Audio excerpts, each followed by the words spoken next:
Hello students. Hello students. As in our last lecture, you have studied the meaning of a double entry bookkeeping system.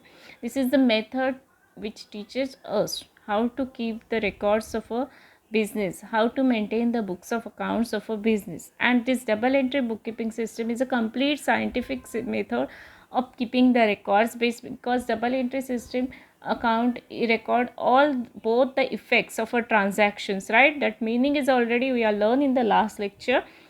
Now we will move on to the step by step. First we will learn the meaning of accounts. What do you mean by accounts? An account is a summarized record of transactions relating to a particular person, assets, particular head of expenses or income recorded at one place, right? It means what? You can learn this by very simple example. Suppose if in your family you are having the 5 members, right? Your father, mother, your brother, your sister and you, and all 5 members of a family having the account in the Bank of India, and all other all members having different account number. Suppose if your father depositing rupees 5,000 in your account, that entry will be appeared in your passbook only. Why? Because that money is deposited into your account. Suppose after the 1 week your father has father will withdraw the rupees 5,000 uh, from your saving account, then again that entry will be appeared in your passbook, not in the father's passbook. Why? Because both the time father is depositing, father is withdrawing, but it is withdraw from the your account, though it is withdrawn by your father, right? So it is clear that account, it means what? It is a summarized record. Summarize, it means which gives us the clear idea about what transaction relating to a particular person, assets, particular head of expenses or income recorded at a one place. Suppose if you are doing the business, right, and you are having the 50 staff members, that 50 staff members on every month you are paying them salary. In that name should be like that, Mr. A, Mr. B, Mr. C. Every month you are giving the salary to each and every your staff member. Mr. A, you are giving the salary, so you will record in the Mr. A's name. Mr. B, you are giving the salary, you will record in the Mr. B's account. So whatever it means, whatever is the transaction related to Mr. A, you will record into Mr. A account.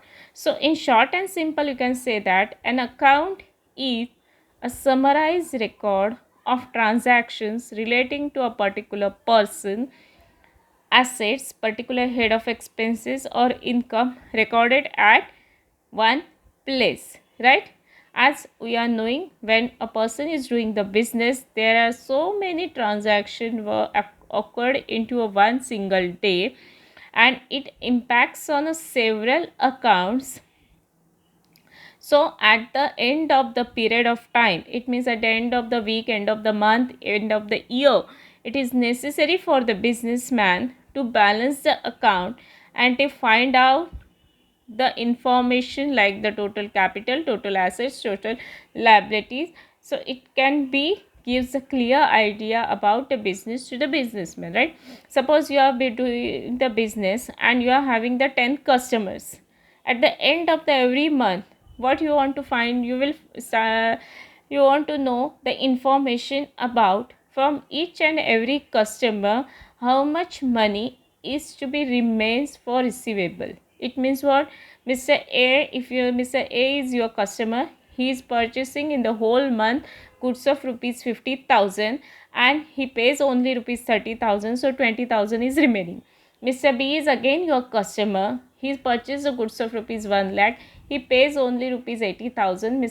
20 rupees again remaining. So if you are not maintaining the records separately, like Mr. A account is separate, Mr. B account is separate, then you cannot know how much money is received from the each and every customer. So I think students, it is clear to you that account is a summarized record of a transaction relating to a particular person, particular head of expenses or incomes recorded at a one place, right? See here the definitions are given according to the J.R. Bartleby. An account is a summarized record of transactions affecting one person, one kind of property, class of gain or loss.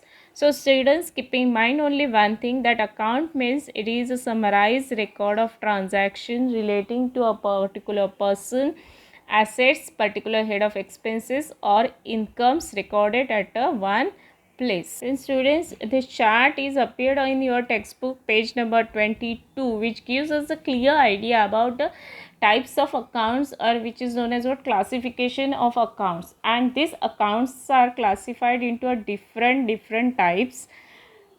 Main is personal account and impersonal account, but do not get confused, you will remember it in a very simple way. Personal account, real account and nominal account. Personal account, real account and nominal account. Now this personal account, it means what?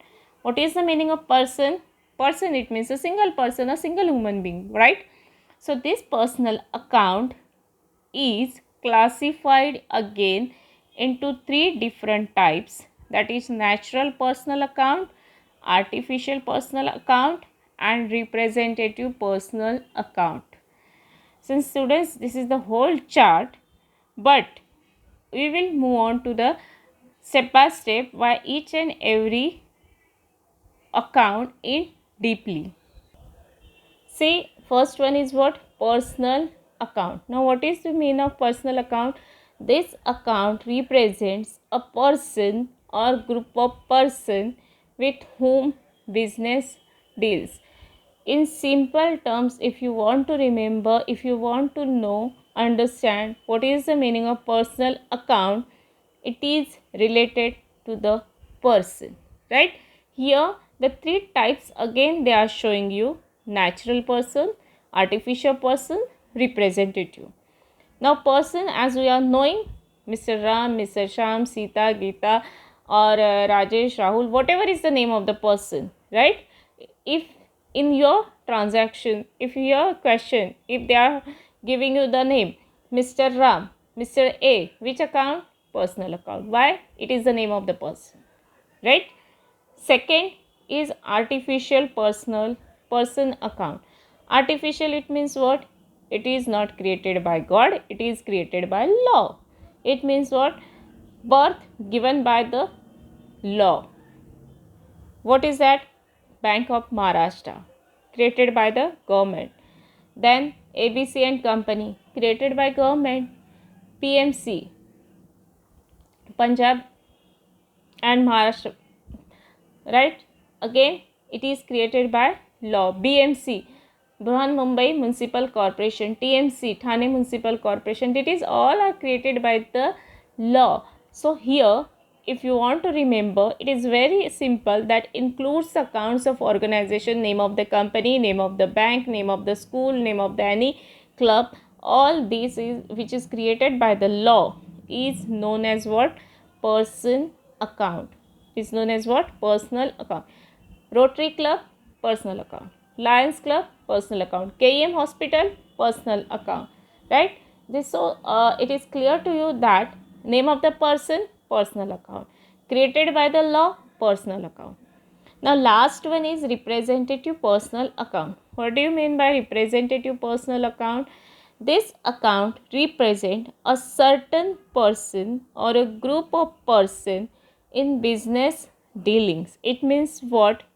Since there are four groups, see here there are four groups: outstanding expenses, prepaid expenses, income received in advance and income receivable.